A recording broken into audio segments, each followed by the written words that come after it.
Halamang gamot na 7 ulit ang taglay na beta-carotene kaysa sa carrots. 6 na ulit ang taas ng taglay na vitamin E kumpara sa spinach. At 5 ulit ang taglay na omega-3 fatty acid kumpara sa spinach. At nag-uumapaw na vitamin A, vitamin C, calcium, iron, magnesium, potassium at antioxidants. Ito ay isa sa pinagpala sa lahat ng halamang gamot dahil sa nag-uumapaw na sustansya. Ito ay kulasim kung tawagin sa amin. Sa iba ito ay gulasim, gulasima at ulasiman. Grabe sa omega-3 fatty acid ang taglay nito na ang tanging misyon ay pangalagaan ng ating puso laban sa stroke, heart attack at kahit anong uri ng sakit sa puso. Ang halamang ito ay naitala na may pinakamataas na omega-3 fatty acid na taglay sa land-based plant sa kasaysayan ng mga pag-aaral sa medisina. Meaning, siya ang hari ng omega-3. Wala nang tatalo or kayang tapatan siya. Hindi lang puso ang kaya nitong patatagin dahil may kombinasyon itong calcium at magnesium. Dalawang mineral na ginagawang bakal sa tibay ang ating mga buto at inaayawan ng osteoporosis. May taglay din itong folate na namamahala maging safe ang ating mga cells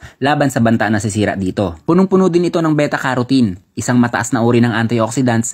It means napakaliit ng tsansa ng tao magkaroon ng cancer kung madalas malalagyan ang inyong katawan ng beta-carotene. Pwede ito gawing salad, pwedeng ihalo sa ibang lutuin.